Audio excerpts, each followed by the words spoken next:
These are not dead bodies. This is not a crime scene.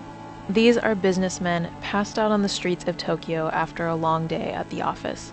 These photos were taken by documentary filmmaker Allegra Pacheco, who visited Japan for the first time in 2012 and was shocked to discover that this scene was not uncommon. I thought it would be really interesting to just circle it.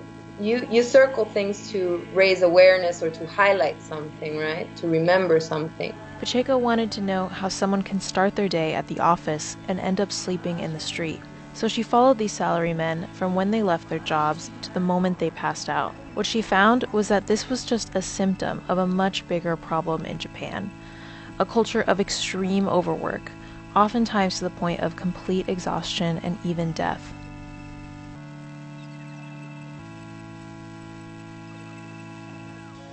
Pacheco is far from the first person to point out the extreme and isolating lives of Japanese salarymen and women, or white-collar workers. The concept has been part of the conversation for decades and has appeared again and again in Japanese pop culture.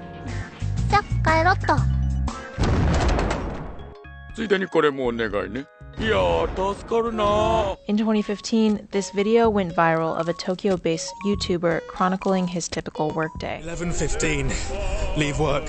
12 a.m, arrive home. 12:30, bedtime.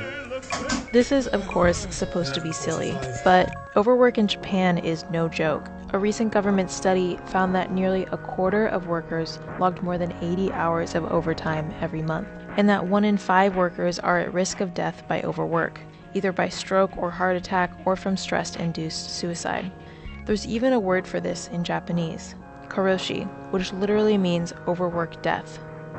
To find out why this is such a problem in Japan, we spoke to Thomas Loser, who teaches courses on Japanese culture at NYU. He says that widespread overwork really started after World War II, when the country switched its focus from strengthening its military to rebuilding its economy.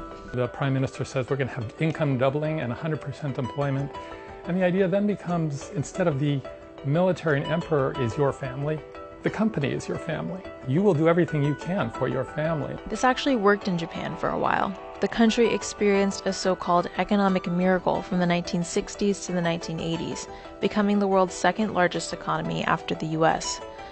But as the economy grew, so did the rate of karoshi. It really becomes a social problem and a social concept in the 1980s, right at the moment of pure success. People were really starting to question what success meant. We are at the forefront of the future, the forefront of a certain kind of global capitalism, etc., but it's leading to lives that make us kill ourselves even when we don't want to. Japan's economic bubble burst in the 1990s, and the country has seen several recessions since. But oddly enough, the culture of overwork continued, and in many ways became even more of a problem. Employment becomes much more intense. People are much more desperate than ever. There isn't the lifetime commitment to them anymore. So they're continuing to work very, very hard for fewer jobs with less certainty. So the discipline is there, the idea that you should be working and giving physically, mentally, everything that you've got. But the conditions that encourage or exacerbate that have changed and maybe in some ways become worse. Drinking became the mode of dealing with the pressure.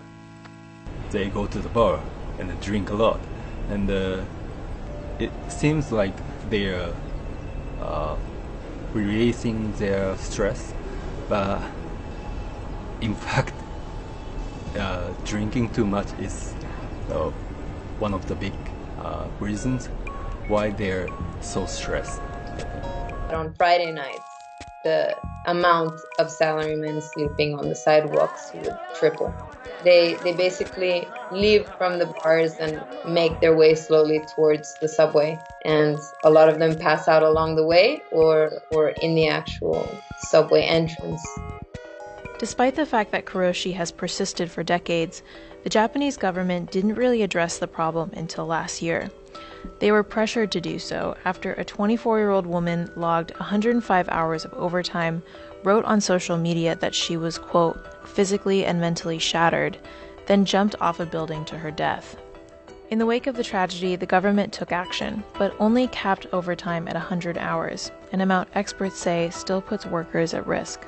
I guess the question of overtime is really what's at stake here. And in some ways, overtime is very definitely still a part of the economy. If you were really to do away with overtime, and therefore do away with the problem of overwork, that would have real economic changes. Karoshi is not just a Japanese problem. Work-induced deaths have been widely reported in China and South Korea, so much so that the countries have their own words for it. In the West, we call this burnout, but it's not as trivial as the term suggests. A 2014 study showed that a quarter of salaried workers in the US regularly put in at least 60 hours a week. Japan is just a more extreme example of what's happening everywhere. The salarymen are in a way like a corporate soldier, but we're all headed in the same direction. Japan is just already there and in an extreme fashion.